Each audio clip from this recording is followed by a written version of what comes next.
Kamusta mga ka-59? Ang magandang gabi po sa ating lahat, ano po, and have a blessed day.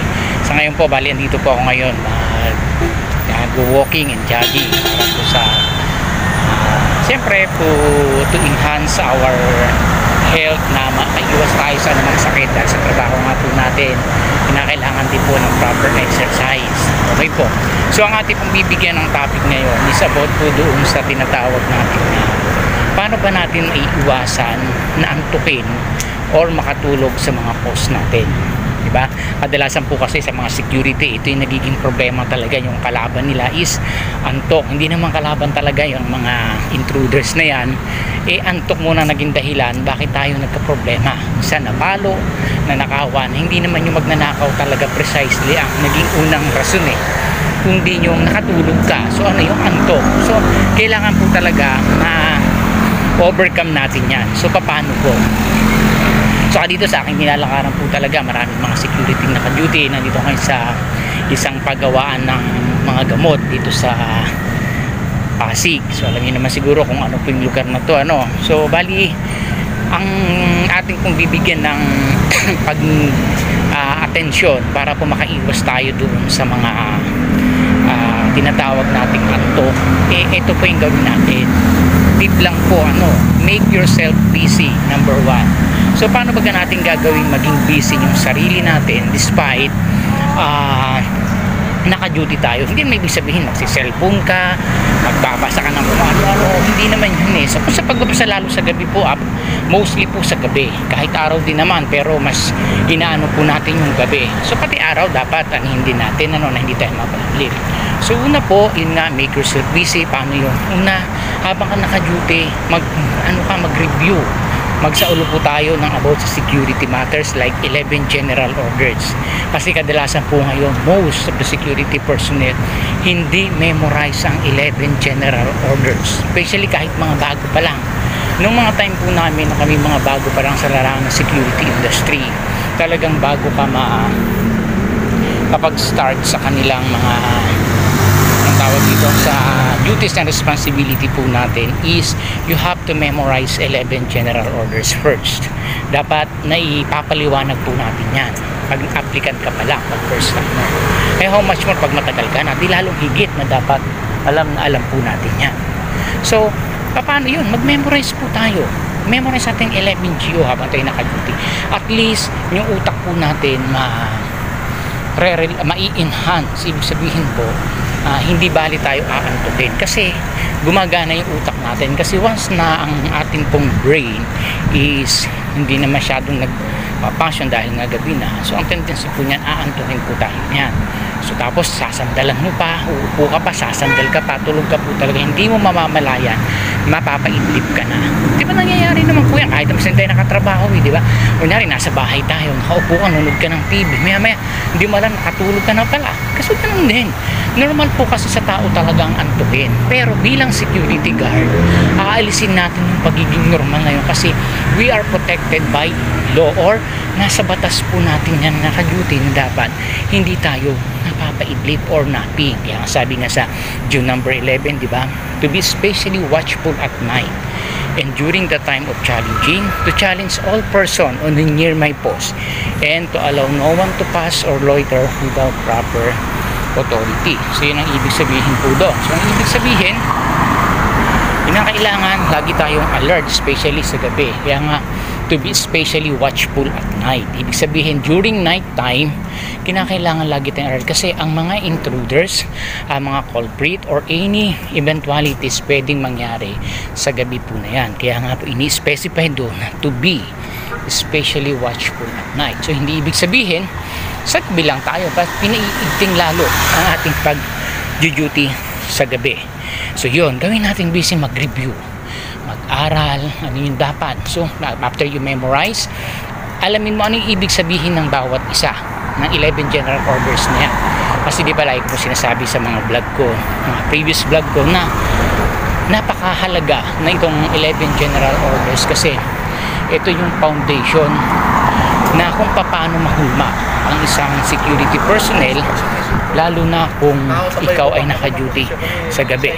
So yan, katulad po dito, di ba yan, may mga ganito na dadaanan, naka-duty sila gabi, pero nagkukwentuhan sila, pero hindi naman sabihin, ano yan, nag-aalis din ng ano yan, baga naka-monitor yan, ganyan talaga dapat. Lalo kung body-body. So magkwentuhan tayo ng ano, or mas maganda magtanungan sa 11 generals, at least natututo pa. Dito papasok ng pwedeng sinasabi natin, you can hit 2 birds in 1 stone. Ibig sabihin, naka-duty ka na, sumusweldo ka na, at the same time natututo ka pa dahil nag-aaral ka. Kasi nung time din ko po rin, ako yung nagsiself-supporting when I was in college. Tatrabaho din po tayo sa araw-araw sa gabi, ganyan. Tatrabaho ako noon, and gumagawa ako ng time na makapag-review, lalo kung may kami yung mga exam or may mga competition sa mga school, diba? So ganun din po dapat, huwag nating hahayaan na hanggang doon na lang tayo. We can do that for our own, na higit na nagtatrabaho tayo, hindi pinababayaan yung trabaho natin. Gumagawa na tayo ng paraan para tayo antukin, katulad nga po ng pag-review. So after nun po, pag-aralan pa rin natin yung security guard script, di ba? Napakahalaga din po nun. Aralin natin sa Tagalog kung ano ibig sabihin para maramdaman. Kasi kung, siyempre, hindi naman lahat nakakaintindi nun talagang fluent sa English. Di ba? Kumbaga, alamin natin kung ano sa Tagalog niyan. Tapos mararamdaman mo, ay, ito pala yung ibig sabihin. Ito pala yung trabaho ng isang security. Kailangan kasi mahalin natin eh. Kasi nga iba dyan, napapansin ko, sabi lang, especially nagiging handle ko rin, parang ano, pansamantala lang. Wala naman talagang tayong pinakasalang trabaho eh. Kahit sabi mo anong klase ng trabaho, talaga pansamantala lang ang lahat. Diba? Ibig sabihin, ito yung nagsusustain sa atin. It is our bread and butter. Bakit hindi natin isustain ng buo na para pahalagahan yung trabaho na to? Kasi dito tayo kumukuha ng resources natin. Ito yung bread and butter natin, na ibig sabihin kung wala ito, napakahirap masustain yung mga needs natin, especially the basic needs na kailangan natin, di ba? So kaya sabi ko, wag dapat natin baliwalain. Kung ito'y pansamantala, higit pagbutihin, kasi doon sa ating pupuntahan, kung ano yung ginagawa natin ay madadala natin po yan, di ba? Kung pinapahalagahan mo yan, how much more sa gusto mong mangyari sa'yo na nangyari na nga, mas higit mong papahalagahan.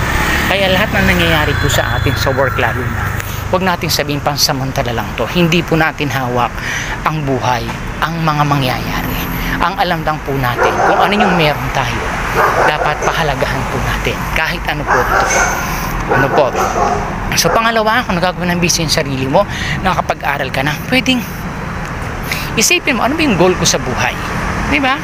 Pwedeng ipasok mo yun eh, na gusto ko 3 years from now, 5 years from now, eto na ako, may ganito na ako, may plano na ako, di ba? At may ipon na ako, may investment na ako, may savings na ako, di ba? May emergency fund na ako. Yun dapat yung binibigyan natin ng mga paglilinaw o pagpapahalaga, para at least na naka-duty tayo, hindi na tayo inaantok, nakakatulong pa tayo doon sa kung ano ang pwede nating mangyari sa hinaharap. Di po ba? So paghahanda yun sa future natin. So next, pag naano mo na yan, pwedeng, syempre, bare months na ngayon. Malapit na mga 13-month pay. Ano yung plano mong gagawin sa 13-month pay mo? Pag nakuha mo, mga bonus mo. Diba? Kasi kung pag nakuha mo, doon ka lang magpaplano, sigurado, 100% po yan. It's getting worse. Hindi mo magagawa kung yung gusto mo. Hindi mo alam, nagawa mo na, hindi naman pala nakaplano. Kaya nga ang plan, it should be an advance. Na paggawa mo kung ano yung gusto mong mangyari para sa pagtatayo ng bahay eh. Di ba? Alam namang gumagawa ka palang magpaplano. Di ba? Unless talagang wala ka pang pera na paggawa mo yung bahay mo, hindi pa talaga finish, pwede. Pero yung nakongkreto mo na lahat-lahat, tsaka ka magpaplano, you're wasting your time, you're wasting money, you're wasting your effort. So matatapong sayang. Di ba? Samantala, ganun din. Kaya kailangan pag darating pa lang, magplano na. Ano yung gusto mong bilhin na makakabuti, yung kailangan mo talaga, sulat natin para pag dumating man yung ating 13-month pay, at least alam mo na kung saan mo dadalhin. Kailangan po disiplina talaga sa lahat ng bagay. So yun po ang gawin natin kapag tayo naka-duty. Huwag nating hahayaan na wala kang gagawin. Siyempre, tapos ka naman, alam mo, talagang parte ng trabaho mo, marami kang mga documents yan, ayusin natin, linisin natin yung area. Diba? If mag-files tayo dyan, mga file natin na pwedeng gawin na po natin. Tapos, kung talagang meron pang dapat ayusin sa pag-logbook, ayusin natin, basahin natin kung ano yung mga dapat. Di ba? Aralin natin yung rules, house rules, kung ano. Kung hindi mo alam, ito yung house rules. Halimbawa, sa parking, ito yung policy sa parking, ganito, ganyan. Sa entrance, ito yung gagawin. Sa mga ID, sa mga visitors, sa payment, sa pay parking, nasa pay parking kayo. Paano yan? Ganito. Di ba? Yung gagawa kayo ng paraan para hindi maanto. Ngayon, pag time ng break time, pinagpahinga tayo, and then that's the time. I-relax mo yung isip ko, yun ang sinasabi. Gumagawa tayo kasi minsan hindi naman proper timing. Kaya ang sabi, may mga bagay tayong ginagawa na ang tama pwedeng mapamali, pero ang mali kailanman hindi pwedeng maging tama. Natulog ka, alam mo naka-duty ka, mali yun. Sabi mo, inaantok ako, masama pa ng mali pa din kasi oras ng duty mo, di magpaalam ka dapat, di ba? Ngayon, kung pahinga mo naman, supposed to be nagpapahinga ka, pero anong ginagawa mo? Lalo kung may mga hawak ng cellphone, dut dito, dut pinagpapahinga. So tama ka dapat nagpapahinga, pero hindi naman sa tamang way. So yung tama, napapamali. Di ba? So yung mga sinasabi na kinakailangan po talaga bigyan natin ng paglilinaw, lalo sa sarili natin. Kasi maraming security personnel po na napakaganda na sana kung nasaan sila. Kasi ang aim lang natin to earn money. Hindi naman kailangan sobrang isang position mo agad. Mas maganda, if you want to become an officer or in a higher position, why not? Basta ang mahalaga lang, i-force mo yung sarili mo ng tama. Kasi kung sa simula, hindi mo na nagagampanan yung trabaho mo, how much more pa nag-handle ka ng tao?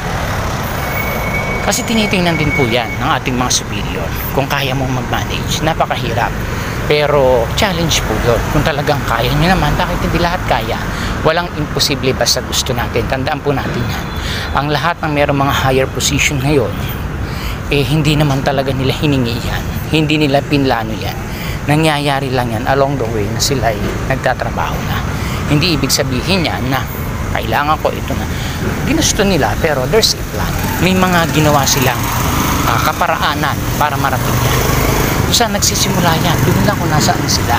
Kaya po lahat po ng security, yun po yung gawin natin sa trabaho natin habang kayo naka-duty. Kahit sa araw, kung hindi busy, habang ka nagmumotor, pwede ka namang mag-aral, diba? Mag-review, magkabisado. Pag naman ikaw ay sa gabi, lalo na pag monitoring na lang, napakagaan. So diba, so isipin natin, ganoon lang, kasi kailangan yun natin yung sarili. Ako nga po, sa totoo lang, dapat papahinga na ako. So ang ginagawa ko, kailangan magpapawis, mag-exercise, kasi kailangan ng katawan natin yan. Hindi kung pinawisan ka sa trabaho is consider as exercises na yan. Good yan. Kasi pag sa trabaho kasi may pressure may stress, di ba? So pag sa exercise, na-design ng utak mo na magpapawis ka, mag-exercise ka, mag-walk ka, mag-jogging ka, at least andun yung katawan mo na talagang nakarelax. Di ba?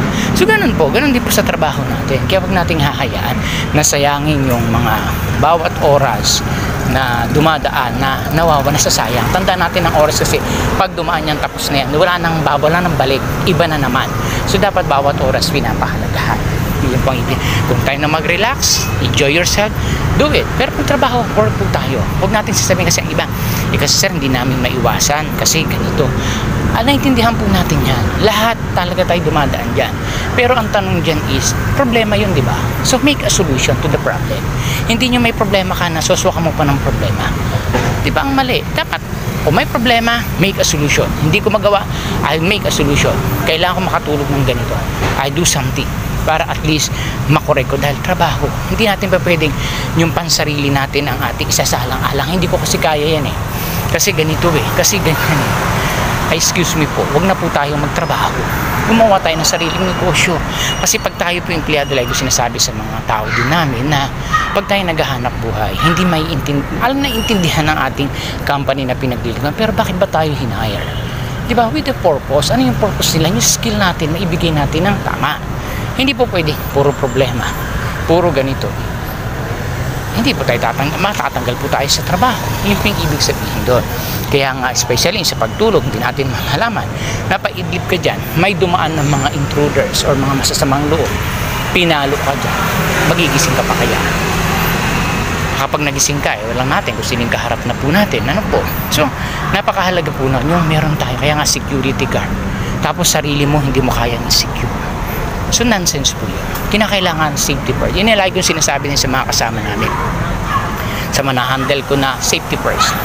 imposible ililigtas mo yung building, pangangalaga mo, ikaw tulog ka. Hindi mangyayari yun, di ba?